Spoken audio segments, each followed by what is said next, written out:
স্বাগতিক শ্রীলঙ্কার বিপক্ষে ৩ ম্যাচের ওয়ানডে সিরিজে প্রথম ম্যাচে মুখোমুখি হয়ে সফরকারী বাংলাদেশ নির্ধারিত ৫০ ওভারে ৫ উইকেট হারিয়ে তুলেছে ৩২৪ রান। টাইগার ওপেনার তামিম ইকবালের সেঞ্চুরির সঙ্গে ছিল সাকিব সাব্বিরের দুর্দান্ত হাফ সেঞ্চুরির ইনিংস। শনিবার রণগিরি ডাম্বুলা ক্রিকেট স্টেডিয়ামে লঙ্কান দলপতি উপুল থারিঙ্গা টসে জিতে বাংলাদেশকে ব্যাটিং করার আমন্ত্রণ জানায়। সৌম্য সরকারের বিদায়ে দলীয় ১৯ রানে প্রথম উইকেটের পতন ঘটে। শুরুর ধাক্কা কাটিয়ে তামিম সাব্বির যোগ করেন ৯০ রান। দ্বিতীয় ব্যাটসম্যান হিসেবে ফেরেন হাফ সেঞ্চুরি করা সাব্বির। দ্রুত বিদায় নেন মুশফিকও। এরপর ১৭ রানের জুটি গড়েন তামিম সাকিব। ১৯তম ওভারে টাইগারদের দলীয় শতক পূর্ণ হয়। ২০ ওভারে সাব্বির ওয়ানডে ক্যারিয়ারের চতুর্থ অর্ধশতক তুলে নেন। ৪৮ বলে ৯টি চারের সাহায্যে ৫০ রান করেন সাব্বির। তবে ইনিংসের ২২তম ওভারে বিদায় নেন সাব্বির। বিদায় নেওয়ার আগে ১০টি বাউন্ডারিতে ৫৬ বলে ৫৪ রান করেন সাব্বির। দলীয় ১১৯ রানের মাথায় দ্বিতীয় উইকেট হারায় বাংলাদেশ। সাব্বিরের বিদায়ে মাঠে আসেন মুশফিক।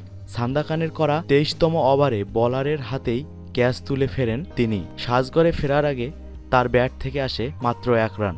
দলীয় ১২০ রানের মাথায় তৃতীয় উইকেট হারায় বাংলাদেশ। ২৬তম ওভারে ওয়ানডে ক্যারিয়ারের ৩৫তম অর্ধশতকের দেখা পান তামিম।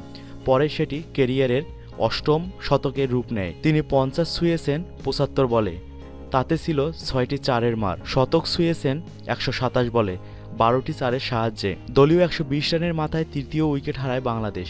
সাময়িক বিপর্যয় কাটিয়ে সাকিব তামিমের ব্যাটে এগোতে থাকে টাইগাররা। ওয়ানডে ক্যারিয়ারের ৩৩তম অর্ধশতক হাঁকিয়ে সাকিব বিদায় নেন ৭২ রান করে।